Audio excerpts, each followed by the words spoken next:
মুছে দেওয়া হয়েছে তাদের স্বামীর নাম এবং স্বামীর সোহাগ সিঁদুর। আজ ঘরে ঘরে কত নারীর স্মৃতিতে সিঁদুর ছোঁয়াতে গিয়ে বারবার কেঁপে উঠেছে হাতটা, চোখটা জলে ভারী হয়ে আসছে। তাদের কারোর গর্ভে আগামীর ফসল, তো কারোর সন্তান আধো আধো স্বরে সবে বাবা বলতে শিখেছে। 6 বছরের মেয়েটা হয়তো বাবাকে খুব মিস করে, কিন্তু মুখে কিচ্ছু বলে না। সে জানে তার বাবার অনেক দায়িত্ব। সীমান্তে ঠিক আছে তো মানুষটা? এই তো কদিন আগেও বাড়ি এসেছিল 3 বছরের ছেলের সঙ্গে। সারাদিন কত খেলা, কত গল্প, কত স্বপ্ন দেখেছে নিজের মানুষটার সঙ্গে। আজ 3 দিন কোনো কথা হয় না। মানুষটা সুস্থভাবে ফিরে আসুক হে ঈশ্বর। হয়তো ছুটিতে বাড়ি এসেছিল ছেলেটি। প্ল্যান ছিল দীর্ঘদিনের প্রেমিকার সঙ্গে বিয়ের কথাবার্তা পাকা করে তবে ফিরবে। পরের বার এসে নিজের করে নিয়ে যাবে তাকে। তার আগে ঘরটা একটু ঠিক করতে হবে। পরের বার 1 মাসের ছুটি চাই। ইমার্জেন্সি নোটিশে তাকেও ফিরে যেতে হলো কুরুক্ষেত্রে। প্রেমিকা বলেছে আগে দেশ, পরিবার পরে। লক্ষ লক্ষ বাবা মায়ের গলা দিয়ে শাক ভাতটুকুও নামছে না। বুকটা একবার আশায় বাঁধে, একবার আশঙ্কায় ধড়াস ধড়াস করে ওঠে।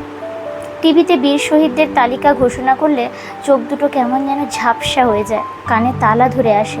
যতই হোক তারা যে বাবা মা। ঘরে ঘরে স্ত্রী সন্তান, পিতামাতা, ভাই বোনেদের একটাই চাওয়া, দেশ রক্ষা করে ঘরের ছেলেটা যেন ঘরেই ফিরে আসে। আমরা বলি বীর সন্তানেরা সুস্থ শরীরে ফিরে আসবে। আপামর দেশবাসী ঈশ্বরের কাছে প্রার্থনায় মগ্ন। সীমান্ত প্রহরীদের তুমি পাহারা দিও প্রভু। সব রকমের যোদ্ধাগণ যেন অক্ষত থাকে। ওদের খিদে, ঘুম, পরিবার, স্বপ্ন, বিশ্রাম, এমনকি গোটা জীবনের বিনিময়ে আমরা নিশ্চিন্তে রাতে ঘুমোতে পারছি। আমাদের কোটি কোটি দেশবাসীর সম্মিলিত প্রার্থনায় ওরা জয়ী হয়ে ফিরবেই। আমরা যুদ্ধ নয়, শান্তি চাই। আর শান্তি চাই বলেই যুদ্ধ করতে বাধ্য হতে হয়েছে। সিথি রাঙিয়ে ভালোবাসার চিহ্ন আজীবন বজায় থাকুক। সিথি এমনি রঙিন থাক, আর এই রঙের উপর অযাচিত আঘাত হানলে সব রং কালো হয়ে যাবে। যুগে যুগে সারা পৃথিবী তা দেখে এসেছে। আমার দেশ যুদ্ধ খেলা চায় না, কিন্তু কুরুক্ষেত্র, কৃষ্ণ, অর্জুন, মহাভারতের মাটিতে ভারত মায়ের বীর সন্তানেরা যে কোনো অবস্থায় তাদের মা, স্ত্রী, বোনেদের সম্মান রক্ষায় বদ্ধপরিকর। জীবনের বিনিময়ে মর্যাদা ছিনিয়ে আনার ক্ষমতা রাখে। গোটা পৃথিবী যেন তা স্মরণ রাখে। এক্ষেত্রে আমার দেশ যুদ্ধ শেষ করে তবেই যুদ্ধক্ষেত্র ছাড়ে।